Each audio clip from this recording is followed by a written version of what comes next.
You can be fit and fat. You can be an expert in what it is that you do, and you don't have to conform to societal norms.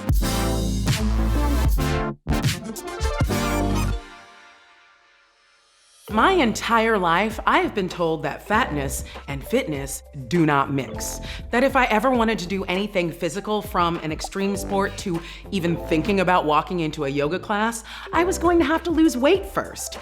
Which means that there are probably millions of fat people who are waiting for a thinness that may never come in order for their lives to begin. But there are fat women out here breaking records and winning medals as world-class Olympians and triathletes, even becoming master yoga teachers and working the pole. That's right, mothers, you need to look out for your fat daughters too. They are gonna make that money. Let's get into it with Joy Cox. Dr. Joy Cox, thank you so much for taking the time to join us today. Would you mind telling anyone who is watching this who you are and what you do? I'm excited to be here. I'm a researcher. I'm also a body justice advocate. I study the impacts of weight stigma and identity and kind of how people navigate their experiences and their realities around that. I understand, and I would also assume that your field of study was born out of a very personal need. Yeah, I mean, I've always been both fat and Black. And so for me, this was pretty personal. I was in the middle of my master's program during the summer in Missouri, watching the news, and the AMA was working to make obesity classified as a disease or a disability. And I remember being so angry about that, just like undone. Like, here I am, I've lived my whole life in this body. I know the difference between being able-bodied and just being fat. Yeah. And I said, I'm done with that. From now on, I want to study stigma, and I want to study stigma around weight. As a gold star fatty myself, who is Black, fat, and female, I commend you and thank you for taking the bull by the horns with that. What can you tell us about the medicalization of fatness? We talk about what it means to be overweight, right? What does it mean to be underweight? Obesity, those are all medical terms, right? Yes. And they all pathologize fatness in a way that attaches it to negative attributes, right? The idea that there's something inherently wrong if you carry a larger body, we automatically attribute fatness to sickness, and that needs to be eradicated. Personally, having been in a fat body, my entire life. The problem is when your body is medicalized and you're told that your body is broken from a very young age. Like, I stopped trying, being told that I was sort of a hopeless lost cause and that I couldn't have health, happiness, or deserve to be part of society until I first lost the weight that was so impossible to lose. I stopped doing things because I was already unhealthy and hopeless. I mean, what have you discovered that would probably surprise the average person about the truth about being in a fat body? Probably the biggest surprise to most people is that you can be fat and fit, you can be fat and healthy, you can be fat and thrive. Nobody really talks about the ways that genetics play a part and how bodies are composed, and that far outweighs the things that you can actually do with your body. We don't talk about, no matter how much I exercise, how much I work out, I will never be a size 4. Like, we're not having those types of conversations. And we're also not talking about how 95% of diets fail. Yes. Calories in, calories out isn't the end all be all to weight loss. Yes. And we can be healthy in any body that we're given by genetics and environment. Right? I want to talk to you then about why it was important for you to write Fat Girls and Black Bodies. Right. Are there any sort of myths about fatness, about the diet industries, things, misconceptions that you just are like, okay, let's clear up these 3 things right now? I think there are a lot of things, like the no pain, no gain thing. No, if you're in pain, you should probably stop. Like, that's what pain's for. Right? There's no such thing as that. Body diversity is a thing. Yeah. Health is subjective. Yeah, because it's like, if you can be fat and fit, what is fit or what is healthy? Why not form something where health works for you and that you're not always striving to become something that you never will be? I want to talk about some a major sort of standout figures in the world of health, specifically in sports. In the 80s, I remember when Glow happened because we had wrestling on TV and it was regular WWF, and then there was the women's version, Glow. Right, and mostly it was like these hard-bodied women in bikinis, but there was Mount Fiji.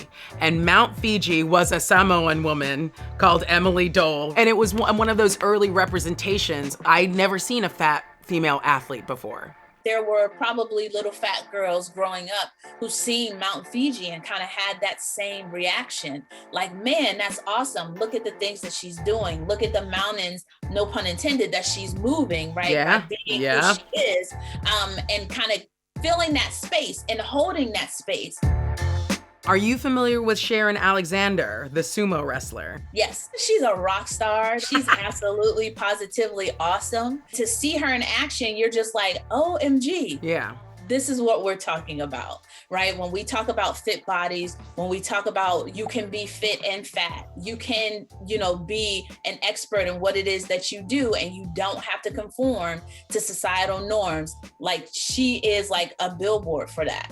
Particularly because her story is so unique. I mean, she was 41 before she came into sumo wrestling.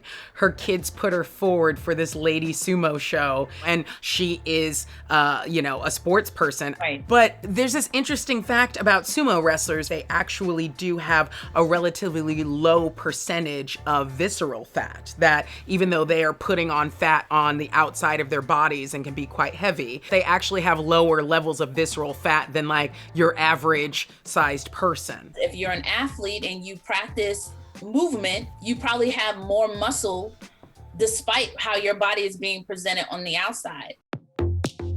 Talk to me about Jessamine Stanley and big body sort of yoga movement. She can achieve the postures, right, which a lot of times we just in our heads go, well, that's not ever going to happen for me. And you look right. at her and then you go, oh, maybe there's more possible. I think one of the things that make her stand out is that she's also Black. Yes, of course, and, of course. And unapologetically open in the skin that she's in, right? It's all of those things, I think, taken together that make up who she is as an athlete. And I think that Jasmine definitely has been a catalyst for a number of different other fat people being involved in yoga.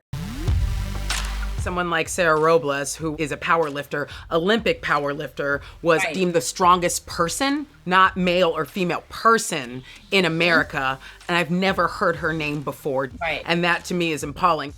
Are you familiar at all with Reagan Chastain? Yes. All right. Reagan, good friends. Oh, really? Okay, well then please tell us more about Reagan Chastain. So I came across Reagan, I think, when I first started out in my journey on, at the time, I guess it was body positivity. Now it's more fat acceptance, fat liberation. She was a dancer. She's extremely athletic. But Reagan, I think, is probably a pioneer as it relates to fat activism for this generation. She's done marathons. Like, she is a sort of a peak physical performer as well as, an activist. I know that she's right. dances with fat and, right. Big in health at every size and all of that stuff, which I think is just really incredible as a resource to point people and also like coach people on being able to access their own athleticism in their own fat bodies. Do you know Roz Mays? Roz yes. the Diva? Oh my goodness. Yes. Please tell us about Roz Mays. Last time I seen Roz, which was like yesterday, I checked her Instagram, and she is like working it out on the pole. Like, pole dancing is like her latest endeavor. I did not know personally a big bitch could get on the pole. I Really? Because okay. I was just like, I'm gonna leave that for all of you lightweight folks. But then suddenly she's got her lovely thighs wrapped around this pole and she's doing this amazing pole work, and I'm rethinking my life choices. Roz is great, right? Yeah. Spinning and doing tricks. And it's so great to get such a download of all of these different individual athletes, activists, teachers, advocates that people can look to.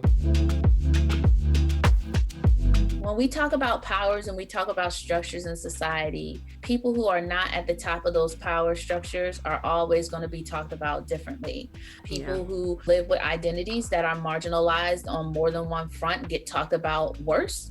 Yeah. When we deal with stigma, we are dealing with people stripping away the humanity of someone else. And so those people feel entitled to speak on behalf of someone else and tell them what their body should be, what it should look like, how it should function, what it shouldn't be able to do, right? Even though that body is smashing every record known to me.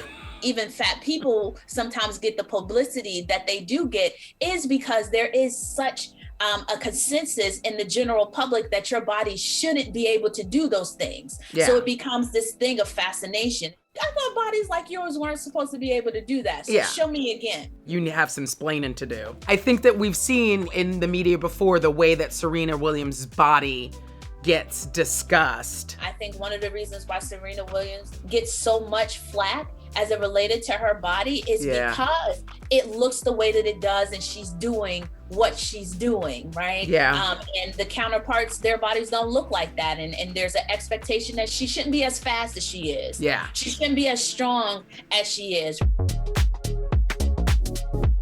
What would you recommend to a fat person who is seeking to be fit and fat, healthy in the body that they're in? I think the journey to self-acceptance is personal. So I won't say that there's necessarily a catch-all for everyone, but I do think that there are some generalized strengths that people can take as steps. So one of the things that I think is extremely helpful for people is if you find community. So I have Jabby, which is, it's a body inclusive, identity affirming community wellness app that we created and we launched. And it's designed to create community with people who want to be active without diet culture.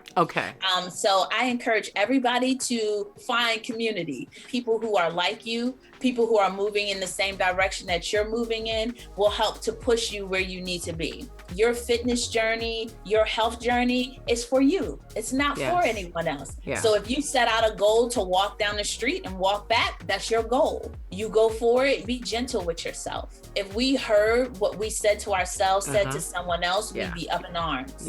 Right? Some of this is about being kind with yourself and being okay with who you are. And those new standards are based on what we want, not what everybody else says we should have. That's incredible. Thank you so much, Dr. Joy Cox, for joining me today and for helping us debunk a whole bunch of BS and to start our own health journey where we are now. It's been really incredible. Thank you again for having me. This has been fun. Thank you so, so much. If you want to watch more of these videos, subscribe to my channel.